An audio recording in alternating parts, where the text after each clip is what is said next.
Cat exam बहुत नजदीक आ चुकी है। डी डे बहुत इंपॉर्टेंट होता है। टीम नेशनल विनर रही है, रिसेंटली रिजल्ट आउट हुआ। तो ये पीपीओ आपके लिए खास क्यों थी? क्या सैलरी मिलेगी मुझे आफ्टर एमबीए? कि भैया पीपीओ क्या होता है? Hello everyone, welcome back to the channel. This is Ashutosh from IIM Trichy.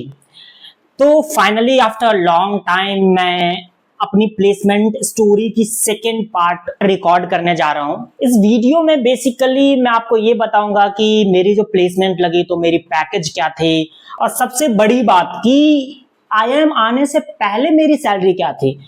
और सेकेंड चीज की ठीक है आपकी पीपीओ लग गई। हाँ, पीपीओ से याद आया कि कुछ लोगों ने कमेंट किया, कुछ ने इंस्टा पे डीएम करा कि भैया पीपीओ क्या होता है। तो PPO basically pre placement offer होता है। यदि आप इंटर्नशिप में अच्छा परफॉर्म किया आपने और उनको लगा कि ठीक है इस बंदे को फुल टाइम हायर कर सकते हैं, इस 2 महीने के जो परफॉर्मेंस रहा है इनका उस बेसिस पे, तो आपको पीपीओ दे देते हैं। तो आपको फाइनल प्लेसमेंट में बैठने की जरूरत नहीं होती है। सिर्फ ड्रीम कंपनी आ रही है आपके कॉलेज में, उसी में आप अप्लाई कर सकते हो। अब ये डिस्कस करेंगे। ठीक है, पहली चीज तो मैं आपको सैलरी बताऊंगा कि क्या सैलरी मिलेगी मुझे आफ्टर एमबीए, और पहले क्या थी मेरी, एमबीए से पहले क्या सैलरी थी मेरी। दूसरी चीज मैं ये बताऊंगा कि ठीक है सैलरी वैलरी ठीक है, आपकी रोल क्या थी और क्या काम करा आपने, आपको मजा आया क्या काम करने में। सेकेंड, थर्ड है ठीक है भैया पीपीओ तो बहुत लोगों को लगती होगी कॉलेज में, ऑफ कोर्स लगती है। ये पीपीओ आपके लिए खास क्यों थी? जैसे मैंने पिछले वीडियो में बताया कि ये पीपीओ मेरे लिए खास थी, तो ये चीजें क्यों थी। और मुझे पता है कि आपकी भी कैट एग्जाम बहुत नजदीक आ चुकी है, तो आपको भी कुछ गाइडेंस चाहिए, कुछ टिप्स चाहिए कि डी डे में क्या करें, अभी 15 दिन 20 दिन क्या करें। खैर 15-20 दिन में तो एग्जाम नहीं निकलता है, बट डी डे के लिए मैं स्ट्रैटेजी बताऊंगा, क्योंकि डी डे बहुत इंपॉर्टेंट होता है। वो मैं नेक्स्ट वीडियो बहुत जल्द डालूंगा, क्योंकि वो मुझे लगता है कि आपको कोई वो कैंडिडेट ही बता सकता है जिसने रिसेंटली कैट एग्जाम लिखी है। तो बने रहिए वीडियो में, बहुत सारी चीजें बताने को मिलेगा मेरे प्लेसमेंट से रिलेटेड, मेरी रूल्स, पैसे वैसे सारा कुछ, और आपकी प्रो टिप कैट एग्जाम के लिए। ठीक है, अब आप सोच रहे हो कि भैया ठीक है ये सब तो, बट आपने टी शर्ट क्यों पहन रखी है पेप्सिको की? आप तो आईआईएम की टी शर्ट पहनते थे obviously most of the videos में। तो बेसिकली पेप्सी का एक केस कंपटीशन था, उसकी हमारी टीम नेशनल विनर रही है। रिसेंटली रिजल्ट आउट हुआ, तो उन्होंने गुडीज भेजे हैं मुझे 2-3 दिन पहले। तो मैंने सोचा ठीक है थोड़ा बहुत फ्लेक्स करना तो बनता है। तो पहली चीज की ठीक है भैया आपके लिए ये पीपीओ इतनी इंपॉर्टेंट क्यों थी, क्यों इतनी स्पेशल थी आपके लिए। तो मैं जब एमबीए में आया तो मैं एक डायरेक्शन में मैंने कुछ काम नहीं किया। यहाँ पे मैंने बहुत कुछ सारी चीजों में किया जो कि बहुत रिस्की था, और मुझे अभी भी लगता है कि रिस्की है वो चीज। ऐसा यदि कोई करना चाहता है तो it's very risky to be honest. तो कॉलेज आने से पहले ही मैंने स्टार्टअप शुरू करा था, कंफर्म था कि मैं आईआईएम जा रहा हूं तो उसको लेवरेज कर सकता हूं मैं। तो वो चीजें मेरी ऑलरेडी चल रही थी। उसके बाद कॉलेज आते ही मैंने फर्स्ट टर्म में तो ठीक है बहुत हेक्टिक रहता है, वो सारी चीजें हुई जो होनी थी। फर्स्ट टर्म के एंड होते होते, क्योंकि स्टार्टअप पे ही काम किया, और फर्स्ट टर्म के एंड होते होते मेरी प्लेसमेंट लग चुकी थी। उसके बाद सेकेंड टर्म में मैंने पूरी कॉम्पिटिशन्स पे फोकस करी। जितने भी सीएनसीज के कॉम्पिटिशन्स होते हैं मैंने काफ़ी सारी काइंड ऑफ वॉलंटियर किए मैंने काफ़ी सारी सीएनसीज के इवेंट्स में।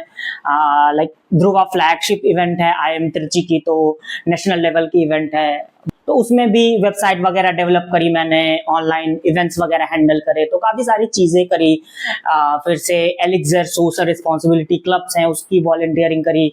ऑब्वियसली मैं अपनी युवा टीम में था तो उसमें था, तो बहुत सारी चीज़ें मैंने साथ साथ करी। यूट्यूब लॉन्च करा फिर मैंने सेकेंड टर्म के एंड में, जैसे अभी कैट का एग्जाम है काइंड ऑफ इसी टाइम के आसपास करा था। पहली वीडियो कुछ डी डे पे स्ट्रैटेजी पे थी। तो ये सारी चीज़ें, काफ़ी चीज़ें ऐसी थी जो शायद आपको लगेगा कि ये प्रोडक्टिव नहीं है या ये डायरेक्शनल नहीं है।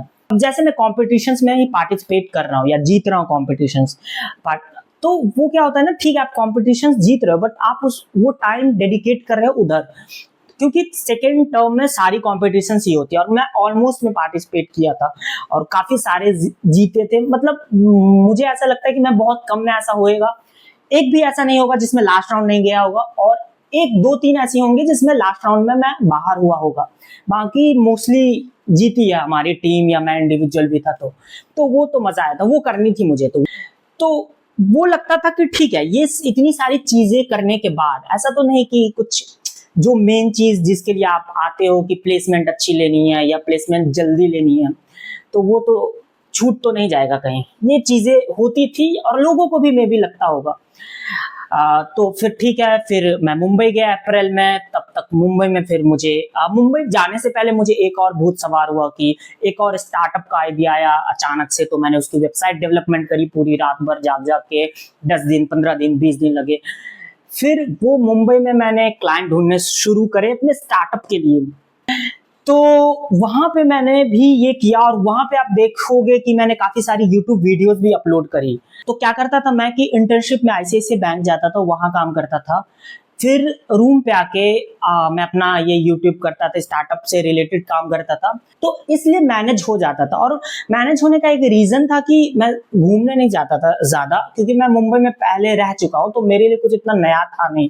तो ठीक है, मुझे पता है सेम ही वही मरीन ड्राइव है, सेम ही जुहू बीच है, कुछ चेंज नहीं हुआ है, गंदा ही हो गया उल्टा।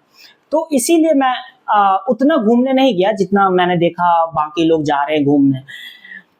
तो वो चीजें मैंने लेवरेज किया और मैं फिर ये सारी चीजें करने लगा।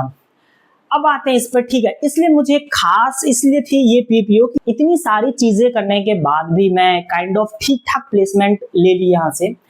और पीपीओ आ गई तो फाइनल्स में ऐसी कोई बैठने की प्रॉब्लम है नहीं, फिर आप चिल कर सकते हो पूरे सेकेंड ईयर एमबीए।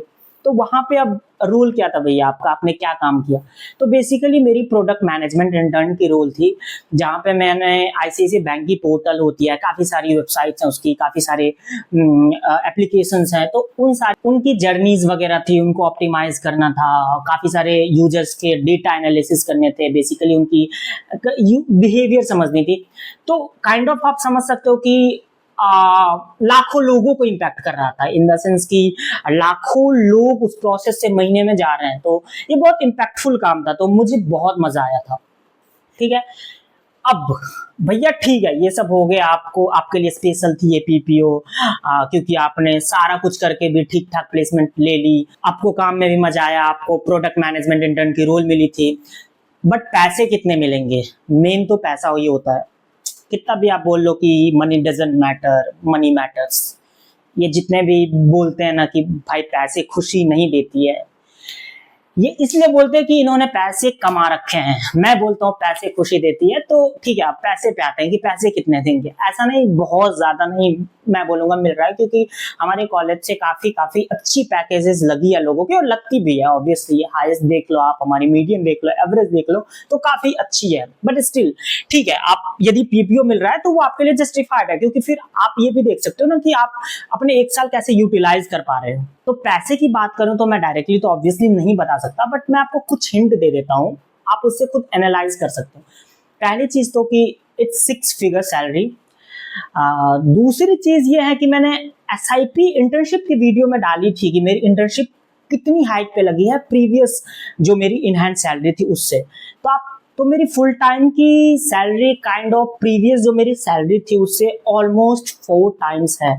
तो 4 टाइम्स इन द सेंस कि आप समझ सकते हो कि मैं बैकग्राउंड अपना दे देता हूँ कि मैं सॉफ्टवेयर इंजीनियर था कॉग्निजेंट में, ऑलमोस्ट 2 साल का एक्सपीरियंस था। तो आप काइंड ऑफ समझ सकते हो थोड़ा बहुत, मैं ऐसा नहीं बोलूंगा एग्जैक्टली आप समझ पाओगे, बट हाँ समझ सकते हो। आप कमेंट सेक्शन में गेस करो कि मेरी सैलरी कितनी होगी।